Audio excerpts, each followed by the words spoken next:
이번 영상에서는 CentOS 7.9에 해당하는 2009 버전 리눅스 설치하는 방법에 대해 설명드리도록 하겠습니다. 이번 설치는 속성 설치, 즉 빠른 설치로서 처음 설치하시는 경우나 자세한 메뉴 설명을 듣고 싶은 경우에는 이전 버전인 CentOS 7.7 1908 버전의 설치 영상을 보시는 걸 권장해 드립니다. 일단 뭐 7.9 버전이나 7.7 버전의 설치 과정에 따른 차이점은 전혀 없습니다. 따라서 뭐 처음 하시고 꼼꼼하게 설명을 들어가면서 설치하시겠다라고 하게 되면 7.7 버전 설치 영상을 보시고 7.7.9 버전을 설치하셔도 되고요.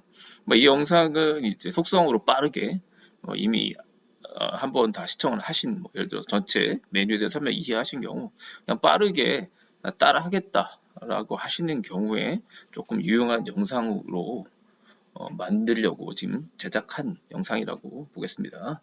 자, 일단 뭐 설치를 이제 진행을 하시려면 먼저 이제 두 가지를 준비를 해주셔야 됩니다. 화면에 보이는 것처럼 일단 이제 가상 머신을 준비를 해주셔야 되는데, 본 영상에서는 뭐 버추얼박스 기반의 이제 가상 머신을 이용해서 설치할 예정이고요. 만약 설치를 안 하셨다라고 하게 되면 이제 가상 머신을 생성하는 영상을 이제 보시고 이제 가상 머신 만든 후에 시청을 해야 하고요. 물론 이제 VM웨어나 하이퍼V나 다른 어떤 이제 가상화 프로그램 만드셨다라고 하게 되면 그냥 그대로 진행을 하시면 되겠습니다. 자, 그다음 두 번째 준비해야 될 게 이제 이 CentOS 7 이미지 파일을 이제 다운로드 받으셔야 되는데, 일단 이제 제가 물론 다운로드 영상을 이제 보시고 오셨으면 아실 겁니다. CentOS 7 버전이 이제 두 가지가 있는데, 아래가 이제 64비트용 CentOS 7-X8 64라고 되어 있는 요게 이제 64비트용이고요. 그 다음에 64비트가 지원되지 않는 경우에는 이제 32비트용으로 이렇게 불러다가 설치를 하시면 됩니다. 그래서 물론 이제 본 영상에서는 이제 64비트용으로 이제 할 예정이거든요. 그냥 파일만 이렇게 감안해서, 만약 32비트로 설치하시는 경우에는 감안해서 이제 시청을 하시고 이제 실습을 진행하시면 되고요. 마찬가지로 만약에 CentOS 7 이미지 파일 관련 다운로드 영상을 보지 않으셨거나 아니면 다운로드를 받으셨지 않으셨으면 해당 영상을 먼저 보시고 오는 걸 권장을 해 드립니다. 자, 그래서 이제 이 두 개만 준비된 상태면 이제 실행을 할 수가 있습니다. 자, 그럼 이제 가상 머신, 저는 이제 여기 CentOS 79라고 되어 있는 이 가상 머신에 설치를 할 거거든요. 그래서 간단하게 다시 보여드리면 여기 지금 제가 메인 메모리 약 4기가 할당을 했고요. 2기가 이상이면 충분합니다. 그 다음에 이제 디스크는 이제 CentOS 그 파일명 CentOS 79랬기 때문에 79.vdr 되어 있고 용량은 60기가로 할당이 됐는데 설치기 때문에 한 15기가, 10기가만 줘도 기본적인 거는 설치가 됩니다. 그리고 아시겠지만 동적 할당이기 때문에 용량을 아무리 이렇게 크게 한다고 하더라도 늘어나 있지는 않은 상태라고 보시면 되겠습니다. 아마 좀 기본 설치하면 이게 용량이 아마 2메가 정도 될걸요? 2메가 정도 되는 걸로 알고 있습니다. 어제 이제 가상 머신을 만드는 영상에서 안 보여드렸는데, 간단하게 한번 볼까요? 지금 요게 이제 이 파일이 어디 있는지 아시려고 하면 설정 누르시면 돼요. 설정을 보시면 이제 시스템이 나오죠. 저장소 나오죠. 여기에 보시면 위치가 나와요. 제 영상을 보셨으면 아시겠지만 CentOS 79 2009-VDI라고 어제 만들었거든요. 지난 영상에서.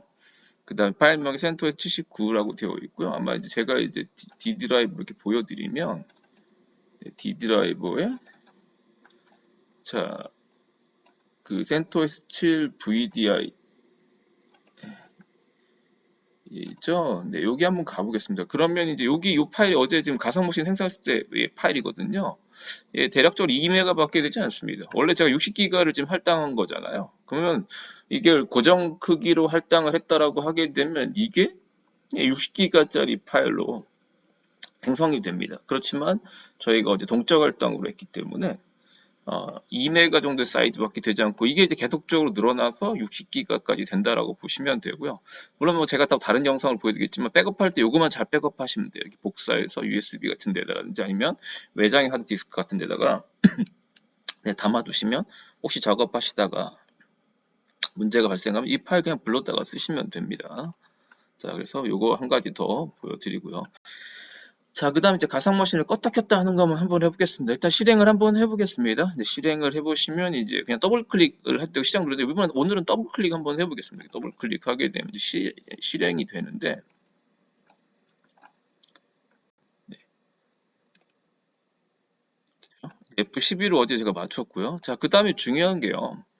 어제 이제 제가 뭐 지난 영상이죠. 지난 영상 이제 설치를 하는 거 일단은 네, 보여드렸고 창 크기 조정하는 거 보여드렸죠. 제가 가장 좋아하는 게 예, 크기 조정 모드라고 이렇게 말씀드렸죠. 이렇게 이제 크기를 조정할 수 있는 이 모드로 하는 게 뭐 개인적으로 가장 좋다고 보고 내가 원하는 크기를 조정할 수가 있기 때문에 그렇지만 메뉴를 나타나게 하려면 호스트 키 플러스 홈이라고 또 그 영상도 꼭 보셔야 됩니다.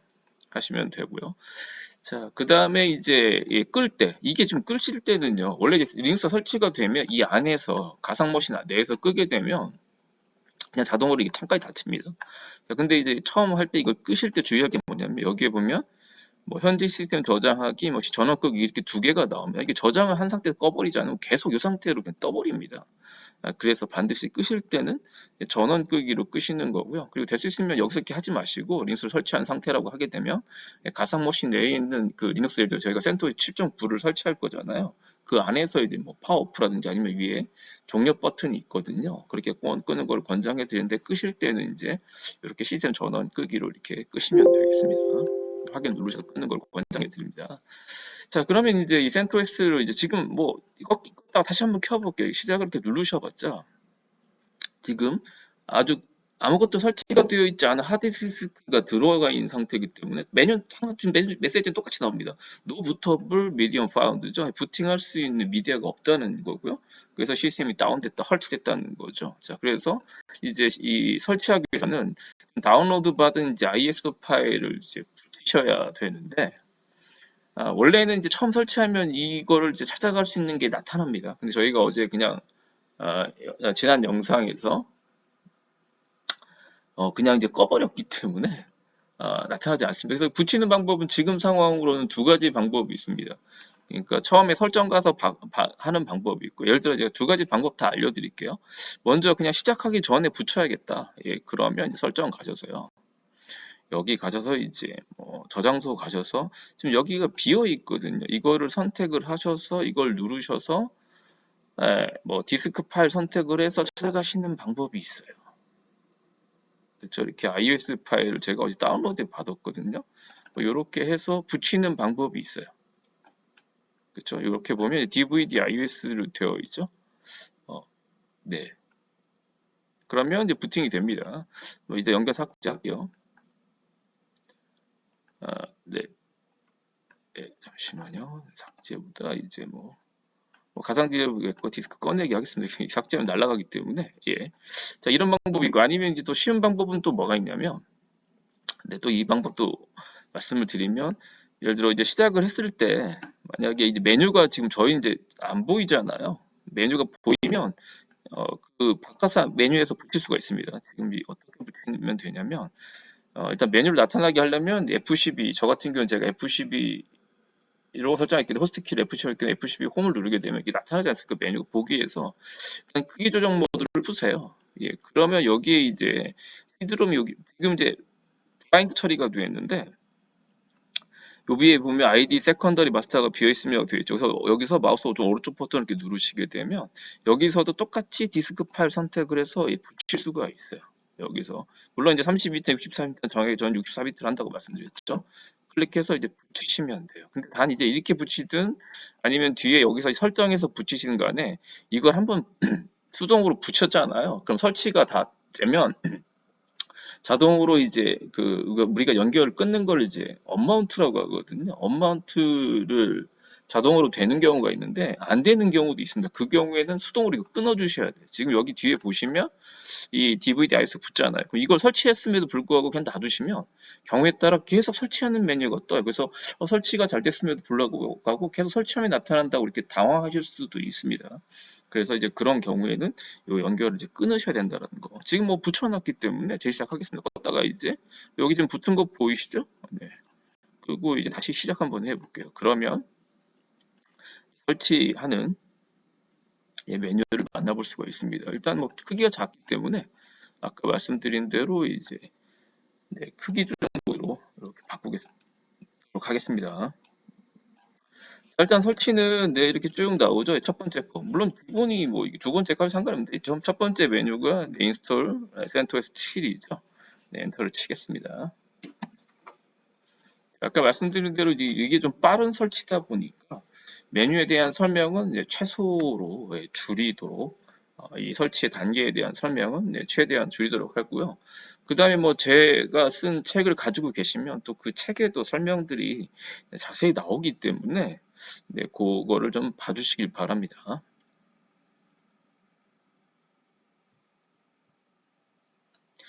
네, 뭐 기본적인 하드웨어 체크가 이제 끝나면 다음과 같이 나오죠. Welcome to CentOS라고 나오고요. 메시지 보면 What language would you like to use during the installation process? 즉 설치하는 동안에 이제 어떤 언어를 어떤 언어를 할 것이냐라고 이렇게 되어 있죠. 자, 이거 미리 말씀드리지만 이게 설치하는 과정의 언어뿐만이 아니라 설치한 이후에도 영향을 줍니다. 그러니까 당연히 선택을 하게 되면 이제 만약에 우리가 한국 사람이기 때문에 한글을 써야겠다. 그럼 한국어를 선택하시면 되는데 그 선택하는 순간 보시면 아시겠지만 메뉴가 다 한글로 바뀝니다. 근데 이 문제가 난 영어를 잘하니까 영어를 그냥 보겠다라고 하게 되면 영어로 쭉 나옵니다. 문제는 설치한 이후에 한글을 선택하지 않았기 때문에 한글 언어팩이 설치가 되지 않습니다. 그러면 그걸 나중에 쉽게 말하면 이제 뭐 인터넷 같은 거 서핑할 때 한영 전화를 돼야 되는데 그거와 관련된 패키지 설치가 안 된다고 보시면 돼요. 근데 그것도 설치하는 것도 귀찮기 때문에 뭐 영어를 굉장히 잘한다고 하시더라도 한글을 쓰시겠다 그러면 이제 한글을 선택해 주시는 걸 권장드립니다. 그럼 여기 보면 한국어 코리안이라고 되어 있죠. 그 다음에 이걸 선택하는 순간 이제 언어가 이렇게 바뀌는 걸 확인하실 수가 있습니다. 자, 그래서 이렇게 보시고 이제 계속 진행 누르시면 되겠습니다. 자, 그 다음에 이제 일단 한글을 선택을 하시게 되면 여러 가지 기본 설정들이 이제 한글로 이렇게 맞춰지면서 아시아 시간대나 이런 걸 다 맞춰지는데 한 번씩 눌러보겠습니다. 첫 번째 현지화라고 나오죠. 클릭을 하시게 되면 시간대 설정이 나옵니다. 뭐 아시겠지만 시간의 기준 영국의 그린치 여기가 0이고요. 0. 이쪽으로 갈수록 플러스고요. 동쪽으로 갈수록 플러스, 서쪽으로 갈수록 마이너스고요. 우리나라는 플러스 9시간입니다. 영국이 0시라고 했으면 저희는 이제 오전 9시라고 보시면 되죠. 자, 그래서 이제 시간대를 설정하는 건데, 만약에 다른 시간대다 그러면 여기 이제 직접 화면에다 이렇게 클릭을 하셔도 되고요. 이렇게 클릭을 하셔도 되고, 이제 아니면 이제 드롭다운 버튼으로 대륙 지역 선택하고 도시 선택하셔도 뭐 가능은 합니다. 그러니까 쉽게 쉽게 선택할 수 있도록 되어 있고, 특히 이제 이 날짜 시간을 잘 정해 주셔야 로그할 시간 기록할 때 예전에는 뭐 GMT 플러스 9시간인데 지금은 뭐 KST라고 찍힙니다. 뭐 코리아 셋 타임인가 뭐 그걸로 이렇게 찍히기 때문에 시간의 이제 기준점을 잡는 거기 때문에 이제 잘 선택을 해주셔야 되고요. 물론 아까 말씀드렸지만 한글을 선택하시면 뭐 특별한 설정은 안 하셔도 됩니다. 그냥 완료 누르시면 되고요. 자, 키보드도 역시 이제 한국어로 되어 있죠. 한국어로 되어 있기 때문에 완료 누르시고 이건 뭐 뒤에 또 이따가 한번 또 보여드리도록 하겠습니다. 그다음 언어 지원 한글 기본적으로 선택이 되어 있고요. 자, 그다음 소프트웨어 항목 보겠습니다. 소프트웨어는 이제 설치돼서 로컬 미디어 있죠. 그렇죠. 저희가 이 iOS 파일은 실제 뭐 DVD, 뭐 CD롬 이미지이기 때문에 CD롬이나 DVD 넣은 거랑 똑같다라고 보시면 되고요. 기타 뭐 네트워크 설정하겠다라고 하게 되면 이제 여기다 뭐 URL 입력하고 하는 방법들이 있는데 일단 저희 영상에서는 이제 iOS 파일로 설치하는 거기 때문에 그 부분에 대한 설명은 일단 생략하도록 하겠습니다. 자, 그다음 소프트웨어 선택을 최설치라고 되는데 만약에 최소 설치를 하시잖아요.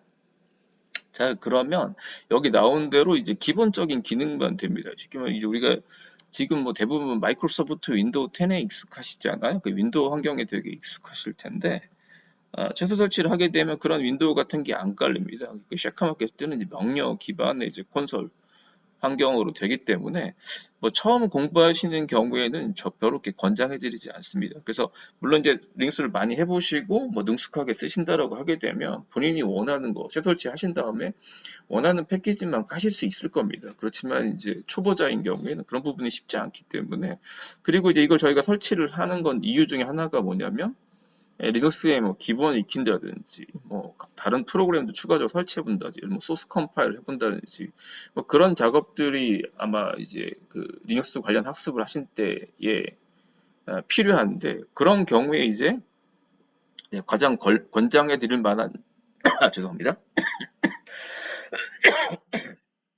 설정이 개발 및 창조를 위한 워크스테이션이요. 그래서 저는 설치를 할 때 보통 이제 처음 설치하시는 분들이 있다라고 하게 되면 요거를 권장해 드립니다. 그래서 요거를 일단 클릭을 해주시는 걸 권장해 드리고요. 죄송합니다. 자, 그 다음에 추가적으로 뭐 개발 같은 걸 많이 해보겠다라고 하게 되면 오른쪽에서 이제 추가 개발을 같이 선택해 주시는 거를 권장해 드립니다. 물론 이제 잘 아신다라고 하게 되면 일일이 다 하나씩 필요한 거는 선택하고 뺄 건 빼고 이렇게 하셔도 되는데 만약에 초보다 처음 해본다 라고 하게 되면 제가 가장 이제 추천해드리는 그 메뉴 선택은 이 두 가지가 되겠습니다. 일단 개발을 위한 사정을 세션 하셔도 되고요. 요거만 하셔도 상관은 없어요. 추가 개발을 해주시면 이제 다양한 프로그램 실습 같은 경우에도 뭐 크게 불편함 없이 가능하기 때문에 이 두 개를 이렇게 선택해 주는 걸 권장해 드립니다. 완료 누르겠습니다. 자, 그러면 이제 뭐 소프트웨어 정속성 확인이라고 되어 있죠. 그러면 이제 이걸 우리가 선택했을 때 필요한 패키지를 이렇게 모으는 자동적으로 이제 선택해주는 이제 그런 과정이라고 보시면 되고요. 자, 그 다음에 이제 설치 대상 자동 파티션 설정이라고 되어 있죠. 네, 자동 파티션 설정. 자, 기본적으로 리눅스는 아마 윈도우도 요즘 윈도우 10 같은 설정 파티션이 나오는데 일단 전통적으로 리눅스는 무조건 두 개는 나누셔야 됩니다. 이제 슬래시가 이제 리눅스가 설치되는 공간을 뜻한다라고 이 슬래시가 최상위 디렉터리를 뜻합니다. 그러니까 슬래시라고 명기를 해주면 리눅스에 의해서 필요한 그 디렉토리들이 기본적으로 이 슬래시로 지정된 영역에 설치가 됩니다. 물론 이 슬래시 밑에 그러니까 윈도우도 이제 우리가 기본적으로 C 드라이버 설치가 되잖아요. 그 윈도우들도 설치되는 게 뭐 윈도우즈라든지 뭐 내문서인 마이 다큐멘트라든지 사용자 디렉토리 유저스 막 이런 게 생기잖아요. 리눅스도 이제 그 파티션에 이 슬래시만 딱 지정해주면 기본적으로 설치되는 디렉토리들이 있습니다. 그러니까 윈도우는 뭐 폴더라는 표현을 쓰는데 전통적으로 유닉스나 리눅스 계열은 디렉토리라는 표현을 씁니다. 디렉토리가 이제 파일 보관소라는 이제 그런 의미인데 자세한 설명은 나중에 또 다른 영상으로 설명을 드리도록 하겠습니다. 자, 그래서 슬래시만 지정을 해주시면 뭐 USR이든 홈이든 필요한 디렉토리들이 이렇게 설치가 되고요. 물론 실제 이제 서버를 쓰신다라고 하게 되면 많은 파티션을 좀 분할을 하셔야 됩니다. 그렇지만 저희는 그 처음 하시는 분 기준 제가 영상으로 설명을 드리기 때문에 또 파티션 설명까지 하면 또 오래 걸리기 때문에 일단 슬러시 하나만 쓰고요.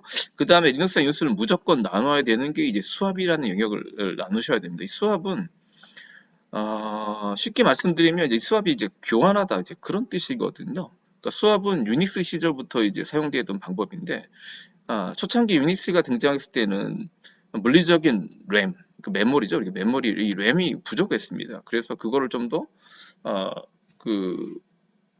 해결할 수 있는 방안으로 뭘 사용했냐면 그 하드디스크가 상대적으로 공간이 굉장히 많이 남았습니다. 그래서 하드디스크의 일부를 램처럼 선언해서 메모리가 부족한 경우에 일시적으로 이제 갖다 놓고 또 필요한 경우에는 디스크에 있는 그 프로세서를 이제 램으로 올라오고 이렇게 교환이 이루어지도록 하는. 그래서 이 교환이 이루어진다고 그 하드디스크 일부에 램처럼 사용하는 공간을 이제 수압 영역이라고 불렀습니다. 물론 이제 현재 윈도우 같은 경우에는 가상 메모리라는 표현을 씁니다. 그래서 이 부분을 이제 무조건 나눠 주셔야 된다라고 보시면 돼요. 이 부분을. 그러니까 최소 파티션을 두 개를 나눠야 돼. 파티션은 이제 칸막이를 치는 건데 정리해 보면 최소 두 개의 파티션을 나눠야 된다는 얘기입니다. 하나가 이제 슬래시고요. 또 하나가 이제 수압. 이라고 보시면 되겠습니다. 그래서 이 두 개의 파티션을 나눠야 된다고 보시면 되고 이제 그런 어떤 파티션 개념이 없다라고 하게 되면 여기 자동 파티션 설정이 있거든요. 근데 일단은 뭐 초보자들을 위한 영상이긴 하지만 나중에 또 여러분들이 이제 또 파티션을 나누는 단계 작업들을 할 거기 때문에 두 개밖에 나누진 않지만 네, 수동 파티션으로 하겠습니다. 일단은 중요한 개념 저희는 이 두 개로 나눌 겁니다. 그러면 저희가 여기 그 지난 영상에서 제가 60기가를 할당을 했거든요. 그리고 메모리가 지금 4기가 이렇게 할당했는데 아마 영상 시청하신 분 중에는 60기가 아닐 수 있고 상관없습니다. 뭐 10기가 정도 이상만 다 되실 거라고 생각을 하고 근데 메모리도 뭐 2기가 할당하신 분도 있고 뭐 1기가 할당하신 분 메모리가 좀 부족해서 2기가나 1기가 할당하신 분도 있을 수도 있습니다. 그거에 상관없이 그냥 똑같이 하시면 됩니다. 그래서 일단 수압은 전통적으로는 초기에는 이제 램의 2배라고 되어 있는데 지금은 이 수압은 이제 아까 말씀드린 대로 하드디스크 일부를 램처럼 선언하는 건데 초기에는 리눅스가 처음 등장했을 때는 램 곱하기 2였습니다. 그럼 제가 지금 가상 메모리를, 그러니까 이제 가상 머신의 메모리를 4기가를 할당했거든요. 그럼 이제 8기가를 할당하는, 해야 되는데 그런 상황이 되는데 지금은 리눅스 서버도 메모리를 굉장히 많이 낍니다. 예, 그러다 보니까 곱하기 2, 2배 하는 거는 조금, 네, 불필요하게 이제 디스크 공간의 상의 낭비를 초래하는 경우가 있어서 최근에는 뭐 요 정도다라고 이렇게 권장하는 용량들이 있습니다. 그래서 일단 4기가 이하인 경우에는 4기가 정도 설정하시면 돼요. 뭐 지금 뭐 1기가든 2기가든 그냥 4기가 할당을 하시면 되고요. 그 다음에 이제 기본 설치하는 경우에는 여기가 이제 한뭐 10기가, 15기가 이렇게 되면 됩니다. 그래서 지금 뭐 저처럼 60기가 할당하신 분이 있으면 뭐 저 또한 똑같이 하시면 되는데 만약에 용량이 작다 그러면 네, 거기에 맞춰서 할당을 해주시면 돼요. 저는 일단 뭐 50기가를 하겠습니다. 만약에 디스크가 뭐 10기가밖에 할당하지 않은 상태다라고 하게 되면 뭐 소원 뭐 2기가 정도 잡으시고 뭐 8기가 잡으시던지 이렇게 좀 맞춰주시면 돼요. 어쨌든 요건 뭐 거의 안 씁니다. 지금은 메모리가 좀 충분하기 때문에 수압을 잘 안 쓰는데 응용 프로그램에 따라 이게 수압이 없으면 동작하지 않는 경우들이 있어요. 무조건 이제 수압 공간을 요구하는 프로그램들이 있기 때문에 일단 설정은 해주셔야 된다는 거. 그래서 일단 슬러시하고 예, 이 수압만 나눌 거고요. 그러면 6기가인데 대략 5, 6기가 남는데 라고 생각하시면 돼. 그건 일단 두세요. 제가 아마 다른 영상으로 계속적으로 이제 실습을 하게 되면 제가 또뭐 파티션 분할하고 이제 뭐 마운트 하는 걸 좀 보여줄 수가 있기 때문에 용량을 조금 남겨두시는 게 좋을 것 같고요. 만약에 뭐 남지 않는다. 지금 내가 10기가밖에 할당 안 했기 때문에 그러면 예를 들어 10기가를 설치하시고 들었으면 10기가 여기 위에 8기가 설정하시고요. 아래에 2기가 설정하셔서 그냥 다 쓰셔도 돼요. 그렇지만 일단 저희는 지금 60기가를 할당하는 저의 이제 이 영상을 보시고 오셨다고 하면 네, 50기가, 4기가 이렇게 할당하는 걸로 권장해 드립니다. 자, 그러면 이제 여기 네, 설치패드에서 한번 눌러보겠습니다. 그러면 이제 영상을 이제 계속 그 기존 영상을 보셨으면 이제 60기가 할당한 게 보이실 텐데 네, 여기 보면 이제 디스크가 하나, 네, 여러 개 있다고 하면 이게 크리게 선택할 수 있도록 지금 되어 있는데 지금은 뭐 하나밖에 없기 때문에 요거만 선택을 해주시는 형태대로 가셔야 되겠습니다. 그렇죠? 네, 그 다음에 뭐 다른 디스크가 추가적으로 있다 그러면 하시면 되고 이제 선택을 이렇게 해주시면 돼요. 여기 보통 여기 쭉 뜹니다. 그래서 지금 선택이 된 상태고 아까 이 선택을 뺀 거고요. 이렇게 선택을 한 거 보여드린 거고요. 근데 특수 디스크라는 거는 뭐냐면 스토리지라든지 원격지 네트워크 디스크를 말하는 겁니다. 근데 저희는 뭐 지금 그게 없기 때문에 하면 되고요. 자, 밑에 보시면 기타 저장소 옵션이 보이죠? 뭐 파티션 자동화 설정하면 되죠. 이거를 하시게 되면 그냥 자동으로 알아서 나눠줘요. 뭐 나중에 배우시겠지만 슬러시라든지 그 다음에 뭐 VAL이라든지 뭐 이런 것들을 뭐 수압이라든지 자동으로 나눠줍니다. 그러니까 초보자들한테는 좋죠. 그렇지만 저희는 이제 영상을 보시고 따라 하시는 거기 때문에 수동으로 파티션 나누는 것도 중요하기 때문에 파티션 설정합니다. 이렇게 선택을 하시면 되고요. 자, 그 다음에 이제 뭐 데이터를 암호화합니다라고 되는데 이걸 체크를 하시게 되면 마운트 같은 거 할 때 이제 암호를 이제 하에서 어, 접근 같은 거 할 때 암호할 수 있는데 이제 만약에 잃어버리시면 네, 복원할 수 없다라고 나옵니다. 그래서 처음에는 이제 안 하시는 게 좋을 것 같아요. 좀 만약에 익숙해지시면 뭐 이걸 선택해서 해보셔도 됩니다. 그래서 일단은 저희는 네, 파티션을 설정합니다. 라고 선택을 하시고 그 다음에 이제 완료 누르시면 돼요. 자, 그러면 수동으로 파티션 설정이라고 이렇게 되어 있죠. 네, 수동으로 파티션 설정. 자, 그 다음에 다시 여기를 클릭하면 자동으로 된다고 되어 있지만, 네, 수동으로 해보겠습니다. 자, 이제, 어, 이제 파티션 설정 계획을 사용하듯이 드롭다운 버튼 누르시게 되면 크게 네 가지가 있습니다. 표준 파티션은 일반적인 파일 시스템이라고 보시면 되고, CentOS 7은 이제 XFS라는 거를 사용을 합니다. 그 다음에 이제 BTRFS라는 게 있는데, BTRFS는 이제 버터 파일 시스템이라고 부르고요. 스냅샷의 강점이 있는. 그러니까 이제 백업 같은 거 할 때, 이제 일시적으로 멈추는 걸 스냅샷이라고 하거든요.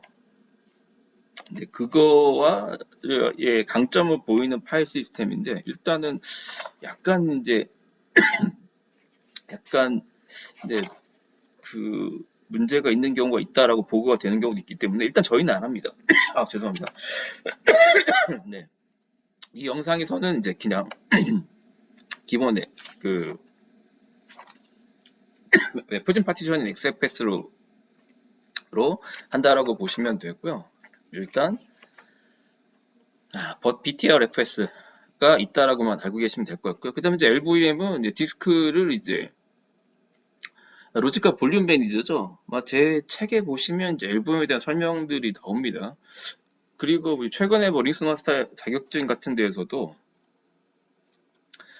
설정하는 부분들이 이제 근데 올해부터 센토스 7 시험으로 바뀌면서 포함되어 있기 때문에 아마 알고는 계셔야 될 것 같기는 한데 네. 알기는 계셔야 될 것 같긴 한데 네, 일단은 네, 그냥 이 영상에서는 하지 않겠습니다. 그래서 이 LVM을 간단하게 설명드리면 디스크에 만약에 용량을 굉장히 큰 걸 만들고 싶은데 디스크가 용량이 작다 그러면 그 묶어서 하나로 만들어주는 그런 역할이라고 하는 기능을 말한다고 보시면 돼요. 특히 LVM 장점 중에 하나가 뭐냐면 용량이 꽉 찼어요. 디스크가. 그래서 새로 디스크를 사서 붙인 다음에 용량을 이렇게 실시간으로 전원 끄지 않고 늘릴 수 있는 그런 기능들이 있는 게 이제 LVM이라고 보시면 되고요. 그 다음에 이제 LVM 심프로비저닝은 뭐냐면 일반적으로 나누는 단위보다 좀 더 다른 단위. 그러니까 보통 우리가 1K, 4K 이런 식으로 이렇게 나누는데 그거보다는 좀 더 작은 단위라든지 이렇게 본인들이 원하는 사이즈로 이제 파일 블록의 크기를 조정한다든지 이럴 때 지원하는 게 심프로비저닝이다라고 보시면 돼요. 그러니까 일단 그냥 표준 파티션으로 한다는 정도만 아시면 될 것 같아요. 자세한 것들은 조금 더 이제 조금 더 익숙해지시면 이제 이해가 되시리라 생각됩니다. 그래서 일단 표준 파티션으로 한다라고만 보시면 되고요.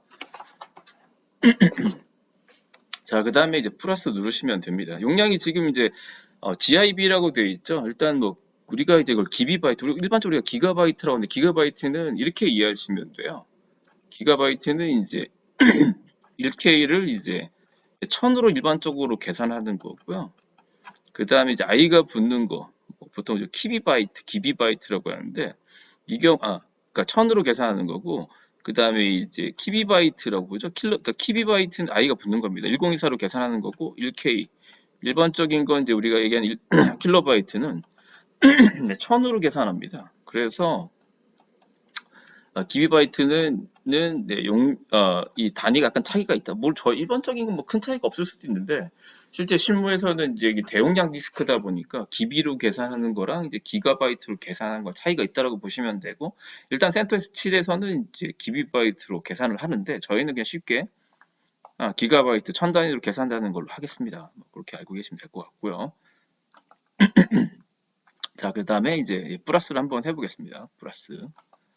자, 이렇게 플러스를 누르시게 되면 마운트 지점이라고 나타납니다. 새로운 창. 이 마운트 지점이 분할되는 디렉토리. 그러니까 이렇게 이해하시면 돼요. 리눅스 밑에 다양한 디렉토리들이 이제 같이 한 방을 같이 쓰는 건데 만약에 우리가 슬래시만 지정을 하게 되면 기본적으로 필요한 디렉토리들이 한 영역에 같이 설치가 되는 거라고 보시면 됩니다. 근데 특정한 디렉토리를 따로 빼야겠다. 라고 하게 되면 그 영역만 별도로 그 디렉토리만 별도로 지정을 해주시면 되는데 그 지점 우리가 이제 네, 마운트 지점이라고 보시면 돼요. 뭐 그거는 조금 더 네, 설치를 해보고 링스 써보시면 이해될 텐데 이 드랍다운 버튼 이렇게 눌러보시면 이 디렉토리들이 이 CentOS를 만들 외제 입장에서 이제 그 문활하기를 권장하는 그런 디렉토리라고 보시면 돼요. 그래서 슬러시라든지 슬러시는 무조건 나누셔야 됩니다. 이건 뭐 리눅스가 설치되는 공간 자체를 뜻하는 거라고 보시면 되고요. 그러니까 부트는 이제 뭐 커널이라든지 아니면 부트 이미지 파일 프로그래밍 이제 부트 매니저라고 부르거든요. 그럽이라든지 이런 게 들어있고 홈은 이제 사용자 홈 디렉토리입니다. 뭐 우리가 아이디를 만들면 홈 밑에 만약에 제가 포세인이라 아이디 쓴다고 홈 밑에 포세인이라는 디렉토리가 생기면서 그 안에서만 사용자들이 이제 파일을 삭제할 수 있거든요. 그런 영역이고 이제 VR은 메일이나 로그들이 쌓이는 거고 수압이 있고 그다음에 바이오스 부트는 뭐 특수한 어떤 부팅을 하기 위해서 사용하는 이제 그런 디렉토리라고 보시면 돼요. 그러니까 일단은 이런 디렉토리들이 슬래시가 있는 것만요. 뭐 분할하기를 권장하는 디렉토리라고 보시면 되는데 그 부분에 대해서는 나중에 설명드리겠습니다. 일단 뭐 슬래시만 나누고요. 용량 50기가 이렇게 쓰시면 돼요. 50 하시고 기가바이트 하시면 돼요. 뭐 기비바이트라고 하셔도 상관은 없습니다. 그렇지만 일단 기가바이트라고 제가 그래서 마운트 좀 추가 한번 해보겠습니다. 자 그러면 네, 용량이 확 줄죠? 네, 여기 보면 이제 기비바이트 환산돼서 들어가 있다라고 보시면 되고 네, 슬래시라고 이렇게 표기가 되고 46.57GB고요. 장치는 뭐 요 원래 ATA V박스 버추얼박스 가상 디스크라고 보시면 되고 표준 파트는 이거 파일 시스템은 XFS라고 되어 있습니다. 이 위에 것들은 다 예전 파일 시스템이라고 보시면 되고 바이오스부터는 이제 부팅을 사용하기 위해서 그 하드디스크 일부를 이제 할당하는 이제 그런 거고 VFAT는 FAT30입니다. 파일 얼로케이션 테이블 그러니까 윈도우 98 이전 모델에 쓰는 그러니까 이거는 뭐 윈도우 영역으로 쓰기 위한 게 아니고요. 특별한 또 설치할 때 VFAT를 요구하는 것들이 있습니다. 그때 이제 필요한 경우에 사용하라는 거고 저희는 필요하지 않습니다. 그래서 기본 XFS를 쓰면 된다라고 보시면 되고요. 자, 그다음에 또 플러스를 해야 됩니다. 수압을 나눠야 된다고 생각하시면 되죠. 수압은 이제 수압 선택하시면 이건 이제 디스크 일부를 이제 가상 메모리로 쓰는 거라고 말씀드렸죠. 수압을 선택하시고 4기가라고 하겠습니다. 4기가 하고 용량 없으면 뭐 2기가, 1기가로 하셔도 상관은 없습니다. 일단 반드시 나눠 놓기는 하셔야 돼요. 그다음에 마운트 지점 하겠습니다. 자, 그러면 이제 두 개의 이제 공간이 생기고 저는 뭐 한 10기가 정도 남았는데 그냥 뭐 두겠습니다. 네, 두고 이제 완료를 눌러 보겠습니다. 자, 그러면 이제 변경사항은 적용을 누르시면 되고요. 자, 그 다음에 이제 K덤프라고 되어 있죠. K덤프 활성화를 한번 눌러보겠습니다. 자, 이거는 뭐 하는 거냐면, 여기 보면 커널 덤프 충돌 기술이라고 되어 있죠. 그러니까 쉽게 말하면 다운됐을 때, 커널 그 메모리 상태를 이제 덤핑을 뜨는 겁니다. 그래서 이제 뭐 GDB 같은 도구를 통해서 그 메모리, 메모리 상태를 분석해서 왜 다운됐는지를 분석하는 그런 게 K덤프라고 보시면 되는데, 물리적인 메모리 일부를 차지하는 그런 상태이기 때문에 저희는 일단 할당하지 않겠습니다. 빼고 네, 완료 누르겠습니다. 자, 그 다음에 이제 연결 네트워크 보시죠. 일단 요거는 반드시 하셔야 될 게 뭐냐면 기본적으로 이제 그 이더넷 카드가 네트워크 연결, 즉 가상머신에 생성되어 있는 그 리눅스 가상머신 설치된 리눅스의 네트워크가 연결이 끊어져 있습니다. 그래서 이걸 안 하시면 인터넷이라든지 외부라든지 불가능합니다. 그래서 이거는 반드시 켜주셔야 돼요. 이렇게 켬으로 하게 되면 이게 자동으로 이제 IP를 이제 받아옵니다. 그러니까 이제 원래는 이제 서버로 쓰는 경우에는 수동으로 설정하시는 거예요. 만약에 그 서버로 쓴다고 하게 되면 이제 공인 IP를 할당을 받을 겁니다. 그런 경우에는 이렇게 설정을 누르시고요. 자, 그 다음에 뭐 IPv4를 대부분 아직까지 쓰고 있거든요. 서버 쪽은 IPv4를 선택을 하시고 지금 자동으로 되어 있는데 이렇게 수동으로 선택을 하시고 빠르게 한번 애드 한 다음에 이제 IP를 치시면 돼요. 뭐 203점, 뭐 247점 몇 쓰시고 넷마스크 쓰고 게이트웨이 쓰고 등등 설정하시고 이제 지정을 하시는 건데 저희는 지금 버추얼박스 기반으로 하는 거죠. 이걸 건들게 되면 가상 머신에 설치한 리눅스의 인터넷 사용이 불가능합니다. 그래서 혹시 만약에 실제 서버를 선택한다고 하게 되면 직접 이렇게 입력을 하시면 되고요. 저희는 이제 자동으로 선택을 하시고 그냥 캔슬 하시면 돼요. 그러면 자동으로 하면 지금 이 버추얼박스에서 가상모시에 생성되는 IP를 10.0.2.15죠. 가상 IP죠. A 클래스 사설 IP를 할당을 해서 외부망으로 나갈 때 이제 NAT 설정이라고 부르거든요. 네트워크 어드레스 트랜스레이션 설정을 해서 나가기 때문에 일단 이거는 건드시면 안 돼요. 처음으로 한번 확인해서 인터넷 쓰고 좀 익숙해졌다. 뭐 IP 태블스 같은 어떤 이제 NAT 정책을 워낙에 쓰실 수 있다 그러면 그때는 이제 수동으로 하셔도 되는데 일단은 이제 요건 이제 그대로 두셔야 될 것 같고요. 그다음에 이제 호스트 이름은 이제 컴퓨터 이름을 지정하시는 거예요. 그래서 뭐 www 이렇게 주겠습니다. 보통 도메인 있으면 뭐 도메인 뭐 리눅스.점 뭐 오가.kr 이렇게 주시면 되는데 저희가 도메인이 없기 때문에 그 www 웹 서버로 쓰는 경우가 좀 많기 때문에 www 하시고 적용 누르시면 돼요. 그럼 현재 호스트 이름 www로 바뀌었죠? 그 다음에 이제 완료 누르시면 되고요. 자, 그 다음에 시큐리티 폴리시가 나오죠? 시큐리티 폴리시는 이제 보안 정책 같은 거 불러오는 건데, 저희는 뭐 그거랑 상관이 없기 때문에, 그냥 no content found라고 하고, 설치 시작을 누르시면 되겠습니다. 자, 그러면 이제 설치가 이제 시작이 되고요. 이제 예전에는 이제 이 패스워드 설정이나 이런 것들을 설치 그 전에 했는데, 최근에는 이제 시간을 줄이기 위해 설치하면서 이걸 설정할 수 있게끔 해놨습니다. 자, 밑에 보시면 이제 패키지 설치 프로세스 시작 중이라고 되어 있죠. 그 다음에 이제 뭐 하나만 좀 보고 제가 영상을 잠깐 끊을 건데 아마 시간이 그 시스템마다 시간이 좀 다릅니다. 자, 일단은 이제 소프트 아까 그 창조 및 소프트 개발을 위한 워크스테이션 선택하면 센터 7.9 버전 기준으로 보면 2030개입니다. 화면 보이시죠? 2030개를 지금 선택을 된 걸로 설치를 하시는 거가를 권장합니다. 혹시 뭐 저랑 또 다른 시스템을 계속 하셔야겠다라고 하게 되면 이 패키지 수가 좀 작거나 하시게 되면 패키지 없다고 나와서 못 따라 하실 수도 있어요. 그러니까 일단 패키지는 2030개라는 거 한 번 더 그걸 확인해 주시고 만약에 이게 잘못됐다라고 하게 되면 다시 설치하시는 걸 권장해 드립니다. 자, 그 다음에 여기 보면 이제 루트 암호랑 사용자 생성되어 있죠. 루트 암호 위쪽에 한번 클릭 한번 해보겠습니다. 일단 관리자 계정이 루트입니다. ROT 소문자로요. 그래서 이거는 아주 잘 설정하셔야겠죠. 그러니까 뭐 남들이 알지 못하는 특히 이제 레딧 같은 경우에는 루트 계정이 외부 연결했을 때 루트 계정이 SSH 열려 있습니다. 그래서 뭐 쉬운 거 했다간 해킹당 확률이 높습니다. 그렇지만 저희는 이제 실습해야 되기 때문에 패스워드는 그냥 어차피 이게 윈도우 기반으로 이제 사용을 하기 때문에 외부에서 못 들어옵니다. 그래서 간단하게 이렇게 CentOS라고 하겠습니다. CentOS 하겠습니다. 그러면 여기 보면 취약하다고 나오죠. 그래도 한 번 더 입력해 볼게요. CentOS라고 해보겠습니다. 왜 일치하지 않아? CentOS. 그 다음에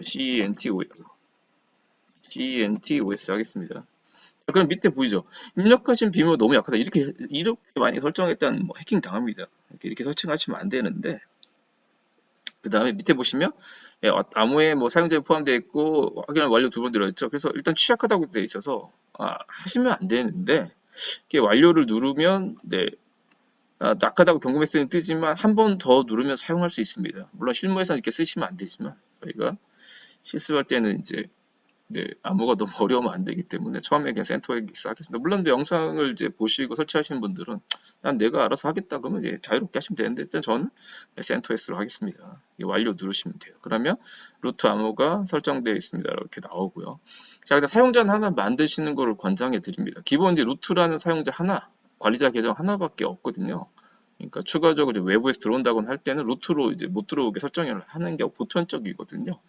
자, 그래서 요거를 이제 누르시고요. 뭐 성명에 자기가 쓸 아이디 쓰시면 돼요. 제가 포세인을 안 쓰기 때문에 이게 포세인 하겠습니다. 자, 그 다음에 32 여기 공백을 하고 되어 있고요. 뭐 관리자 이건 하시면 안 됩니다. 뭐 좀 편하게 쓸 수 있겠는데 관리자는 안 되고요.